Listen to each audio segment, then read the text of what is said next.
안녕하세요. 저는 올해 30살 여자입니다. 학교 다닐 때 성적은 전교 등수에 들어가는 상위권이었지만 집안 환경이 어려웠던지라 원하던 대학교에 진학하는 걸 포기하고 전문대에 들어갔어요. 2년 짧은 대학 생활하면서 아르바이트도 쉬어본 적이 없었습니다. 제 학비랑 생활비 전부 다 제가 벌어서 했고 졸업하자마자 한 달도 쉬어보지 못하고 곧바로 취직을 했어요. 제 입으로 이런 말 하기는 뭐하지만 제 또래의 그 누구와 비교해도 정말 그 누구보다 더 열심히 살아왔다고 스스로 자부할 수 있습니다. 아르바이트로 돈을 벌긴 했지만 회사에서 주는 월급과 알바비는 액수부터 차이가 나더라고요. 이미 저축하는 습관이 몸에 배어 있었다 보니 취직 3년 차가 되었을 때는 그럴듯한 목돈이 모여 있었습니다. 집안 형편이 어려웠지만 제가 생활비를 보태던가 할 필요는 없었습니다. 저희 부모님이 항상 저한테 미안한 마음을 가지고 계셨고 저한테서는 1,000원 한 장도 도움받을 생각 없다고 딱 못을 박아 두셨거든요. 공부를 곧잘 했던 저였다 보니 4년제 진학 포기하고 전문대에 들어간 것도 가서도 학비며 생활비며 제 스스로 벌게 만들었던 게 내내 마음에 걸리셨다나 봐요. 아무튼 금전적으로 여유가 생기다 보니 저도 못다한 공부를 다시 해보고 싶은 생각도 있었어요. 3년 모은 돈에 1년만 더 바짝 벌고 모아서 그걸 자본금으로 아르바이트랑 병행하면서 하면 못할 것도 없겠다 싶었습니다. 그러다 회사에서 친하게 지내던 선배가 그럴 바에 차라리 그 돈으로 투자를 하는 게 어떻냐고 제안을 하더라고요. 제가 회사에서 평판도 좋고 하니 4년 더 공부해서 새 직장 찾아가는 것보다 경력을 이어가는 편이 더 나을 거라면서요. 여러모로 고민을 해봤는데 결국 선배의 제안에 따르기로 했습니다. 제가 4년제를 졸업했다고 쳐도 지금보다 더 조건이 좋은 직장을 갖게 되리란 보장은 없었으니까요. 그 뒤로 그 직장 선배와 퇴근 후에 여기저기 강연 같은 걸 들으러 다니곤 했는데 그때 부동산에 관심이 생겨서 그쪽으로 열심히 공부했고 반년 뒤에는 아파트를 하나 매매하게 되었습니다. 제가 모아놓은 돈만 가지고는 모자라 대출을 받아야 했는데 처음에는 그런 큰 빚이 생긴다는 게 부담이 되긴 했지만 저축하고 돈 모으는 것만큼 자신 있는 게 또 없었다 보니 결국 큰 결심을 내렸고 26살에 내 집 마련을 할 수 있었습니다. 서울 외곽에 지은 지도 엄청 오래된 구축 아파트였는데 얼마 지나지 않아서 재개발호재도 터지고 하면서 운 좋게 큰 이득을 보게 되었습니다. 자신감이 생기니까 좀 더 공격적으로 투자를 해보고 싶은 욕심이 생기더라고요. 저랑 같이 투자를 시작했던 선배도 같은 아파트를 매매했었죠. 저는 당장 이 집을 팔아서 더 공격적으로 투자를 하겠다고 했는데 선배는 소 뒷걸음에 쥐잡은 격 아니겠냐며 저를 말렸었죠. 그 조언을 듣지 않고 저는 곧바로 아파트를 팔아버렸고 그 뒤로는 소액일지라도 가치가 있는 투자라고 생각되면 잃어봐야 본전이다라는 생각으로 여기저기에 투자를 하기 시작했습니다. 큰 돈을 벌었지만 직장은 계속 다니고 있었고 돈 벌었다고 자만하지 않고 첫 월급 받고 펑펑 울었던 그때를 생각하며 여전히 월급의 대부분을 저축해서 모이는 족족이 재테크를 했습니다. 그랬더니 어느 순간 제 통장에 5억이라는 큰 돈이 만들어져 있었습니다. 아쉬운 게 있다면 맨 처음 매매했던 아파트 그 집이 확인해보니 지금 시세가 6억이더라고요. 사실상 아무것도 안 하고 쥐고만 있던 선배랑 4년 동안 죽을 똥 살 똥 맘 졸려가며 돈 꿀리던 저랑 비교하면 결과물은 똑같은 거나 마찬가지죠. 하지만 그동안의 경험이 다 피와 살이 되었을 테고 앞으로의 제 인생에 큰 밑거름이 될 거라고 생각하면 같은 5억이라고 해도 그 가치가 다르다고 생각하고 있습니다. 제 지루한 인생 이야기가 너무 길었네요. 사실 여기에 사연을 보내게 된 이유는 결혼까지 생각했던 남자친구 때문입니다. 남자친구는 저한테 투자를 제안했던 직장 선배의 소개로 처음 만나게 되었어요. 4년제 대학을 졸업했고 대기업까지는 아니지만 알만한 사람은 다 아는 회사 다니고 있고요. 26에 시작한 연애였다 보니 결혼을 전제로 시작한 연애는 아니었습니다. 성격적인 부분이나 여러모로 맞는 게 많아서 계속 연애를 해오다 보니 어느덧 제 나이는 30이 되었고 남자친구는 33살이 되었지요. 만나온 기간이 길다 보니 결혼 이야기가 나와도 진작에 나왔어야 할 나이였는데 몇 달 전까지는 둘 사이에 그런 이야기를 주고받은 적이 한 번도 없었습니다. 애초에 남자친구가 연애 초반 때부터 자기는 딱히 결혼 생각이 없다고 말을 했었거든요. 나이 한 40쯤 돼서 그때 가서 결혼이 필요하겠다는 생각이 들면 그때 해도 늦지 않다는 식으로 입버릇처럼 말을 했어요. 남자는 혼자 벌어서 혼자 쓰면 월급 200만 원만 벌어도 하고 싶은 거 다 하고 살 수 있는데 결혼하면 그게 안 된다는 걸 가장 큰 이유로 들었었어요. 남자친구가 그 말을 꺼냈던 당시에도 저 역시 결혼 생각이 없던 건 마찬가지였다 보니 그런 남자친구를 크게 신경 쓰지 않았습니다. 저도 그때 당시에는 재테크 공부하면서 조금씩 투자한 내 돈이 불어나는 걸 보는 것만큼 재미있는 게 또 없었기도 했고요.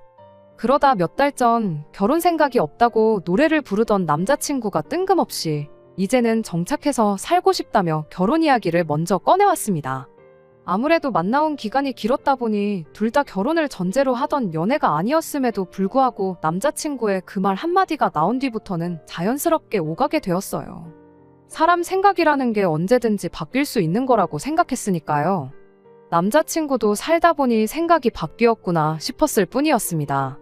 이러나 저러나 4년 넘게 만나왔고 만나는 동안 크게 속썩이거나 했던 적도 없던 사람이니 결혼하게 되면 당연히 연애할 때랑 똑같이 무난하고 행복하게 잘 살 수 있을 거라고 생각해서 남자친구의 청혼을 받아들였습니다.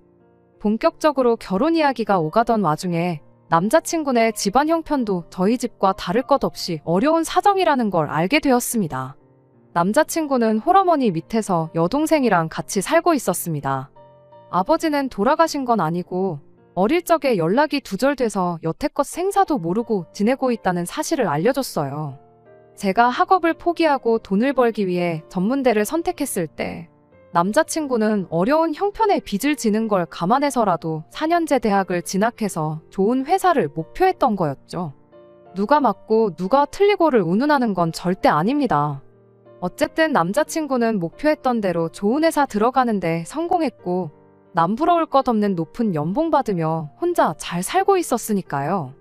제가 재테크로 큰 돈을 벌지 못했다면 당연히 4년제 대학을 포기한 제 인생을 후회하고 있을지도 모르는 일이었을 거라 생각했고 어려운 집안 형편에도 보란듯이 잘 살고 있는 저희 두 사람이 결혼을 하면 분명히 더 잘 살 수 있겠구나 막연하게 그렇게 생각을 하기도 했습니다. 그런데 충격적인 사실을 하나 알게 되었습니다. 앞자리 숫자가 두 자리나 다를 정도로 차이나던 남자친구의 연봉이 사실은 실속이 하나도 없는 숫자에 불과하다는 사실을 말이죠. 연봉을 저한테 속였던 건 아니었어요.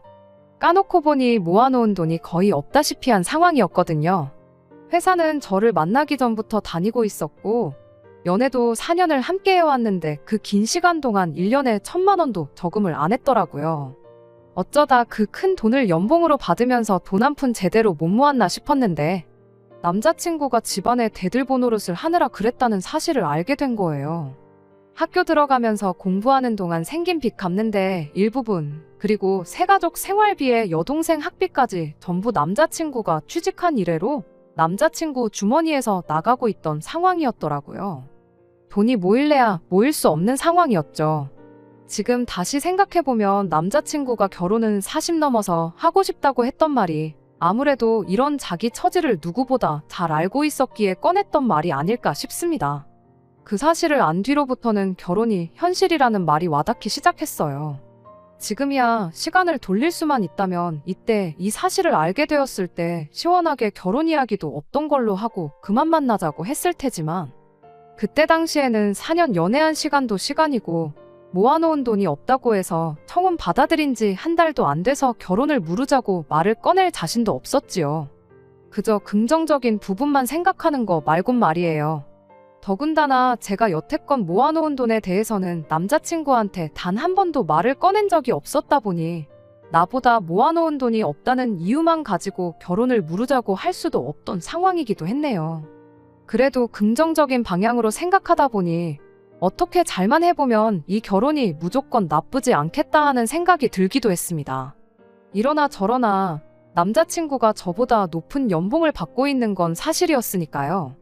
제 돈으로, 제 명의로 집 구해서 신혼살림 차리고 결혼식도 조촐하게 하고 허례허식 생략하고 신혼여행도 가까운 제주도나 일본 정도 다녀오면 결혼 비용도 많이 아낄 수 있겠다는 계산이었어요. 여의치 않으면 신혼여행은 또 안 가버리면 그만이었고요. 생활비는 제 월급으로 어떻게 해보고 남편 월급은 고스란히 저축해서 목돈이 되면 재테크를 하는 식으로 한다면 어쨌든 투자를 할 목돈은 지금보다 훨씬 빠르게 모일 테니 몇 년 뒤면 그 돈도 메꾸지 않겠나 하는 계산이었어요. 긍정적인 것만 생각하자는 건 저뿐만이 아니라 남자친구도 마찬가지였지요. 다만 현실적인 부분을 생각하는 게 아니고 계속 뜬구름 잡는 이야기만 하는 게 문제였어요. 요즘 출산율 때문에 나라가 망한다느니 어쩐다느니 하는 뉴스만 나오는데 아이는 한 셋쯤 낳아야지 나라에 이바지할 수 있는 거 아니냐. 나는 딸만 셋이든 아들만 셋이든 상관없다고. 그냥 하늘이 보내준 천사라고 생각하고 사랑으로 키우자 하는 그런 뜬구름 잡는 이야기 말이죠. 안 그래도 하루하루 지나갈수록 아무리 긍정적인 부분만 보려고 노력하고 있었다고 하지만 이 결혼에 대한 확신이 점점 더 옅어져만 가는데 남자친구는 속도 없이 저런 뜬구름 잡는 소리나 하고 있으니 저도 그 말에는 신경질적으로 나갈 수밖에 없었습니다.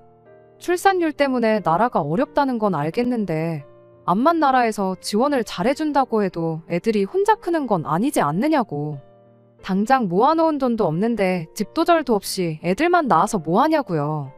지금 상황이면 결혼하고 나서도 맞벌이는 선택이 아니라 필수인 상황인데 현실적으로 도움이 되는 생각 좀 했으면 좋겠다고 남자친구한테 타일러 말했어요. 제 말에 남자친구는 누가 그런 현실적인 거 생각 안 해본 줄 아냐며 반박을 하더라고요. 당연히 결혼하면 맞벌이 유지할 생각이라고. 그리고 애가 지 혼자 크는 거 아닌 거 누가 모르겠냐며 자기도 다 생각이 있어서 꺼낸 이야기라고 하더군요. 그 순간에는 저도 잠깐 반성했어요. 결혼 이야기 오가던 와중에 남자친구가 모아놓은 돈이 하나도 없다는 사실을 알고는 제가 모아놓은 돈이 얼마나 있는지 말을 안 해줬기도 했고, 남자친구는 모아놓은 돈이 부족한 와중에도 저랑 행복한 미래를 그리려고 노력 중인데 남자친구는 모르고 저만 알고 있는 사실을 가지고 혼자 전전긍긍했던 저였으니 말이에요.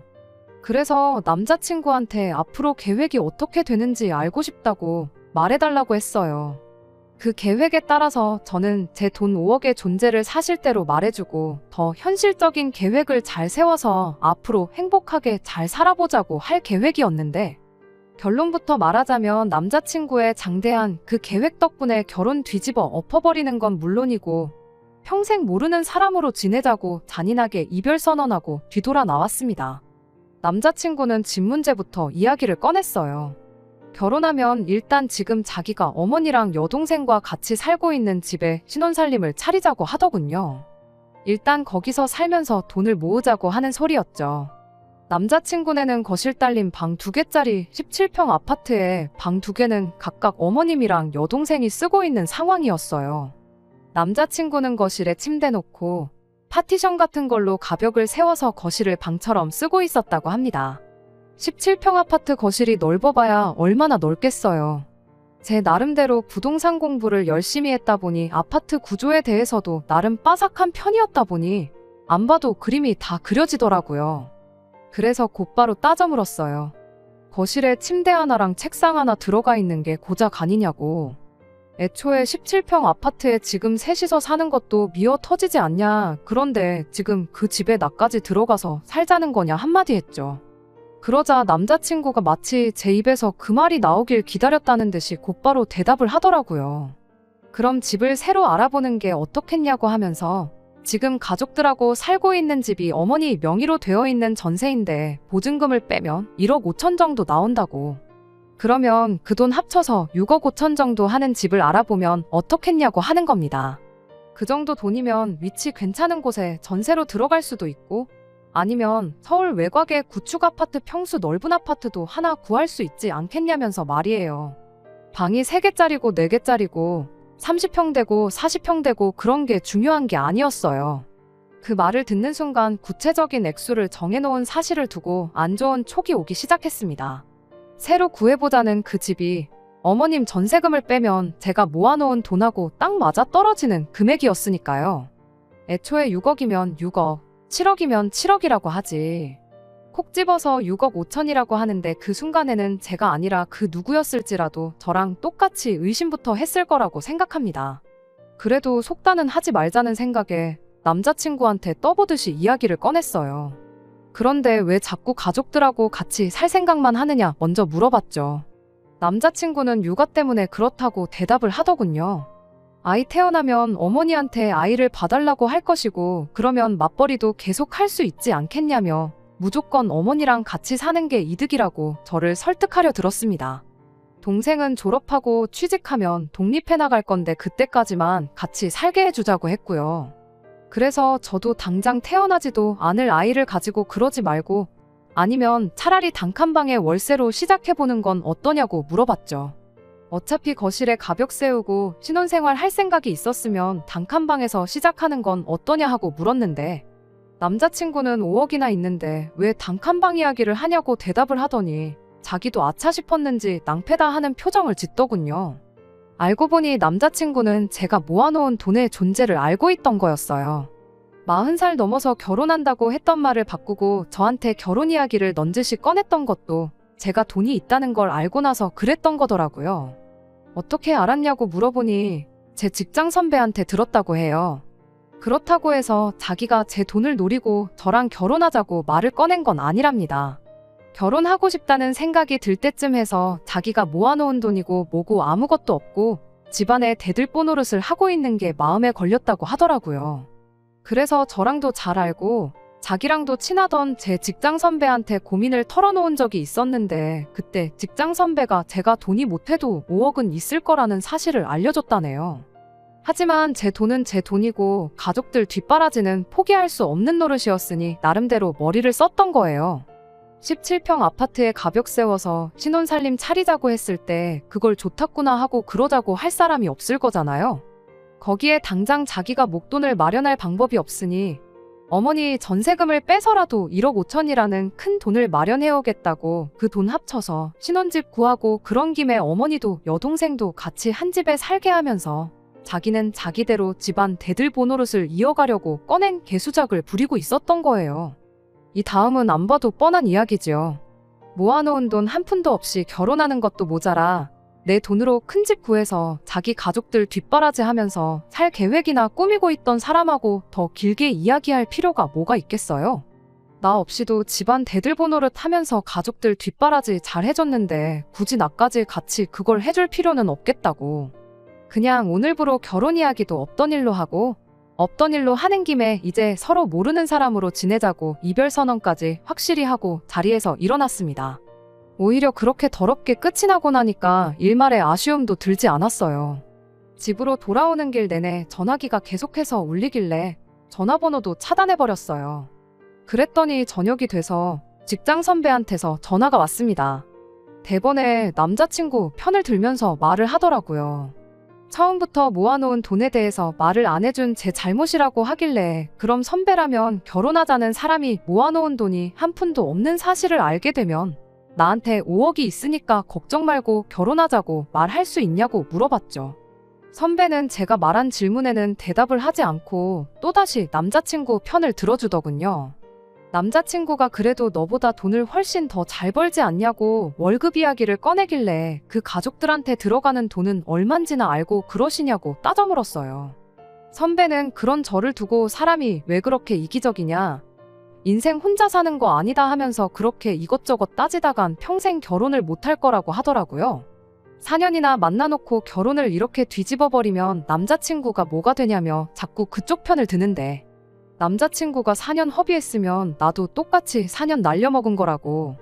남자친구 시간 따로 내 시간 따로 다르게 흐는 거 아니라고 말하고 선배한테도 실망이라고 한마디 했네요.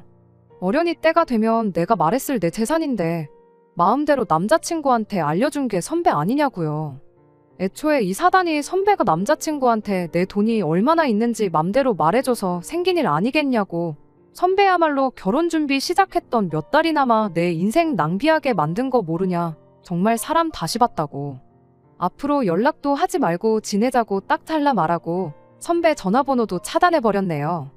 남자친구야 내 돈으로 가족들 챙길 생각뿐이었으니 당연히 연을 끊어도 모자랄 게 없다고 생각하지만 선배의 경우에는 아직도 안타까운 마음이 들어요.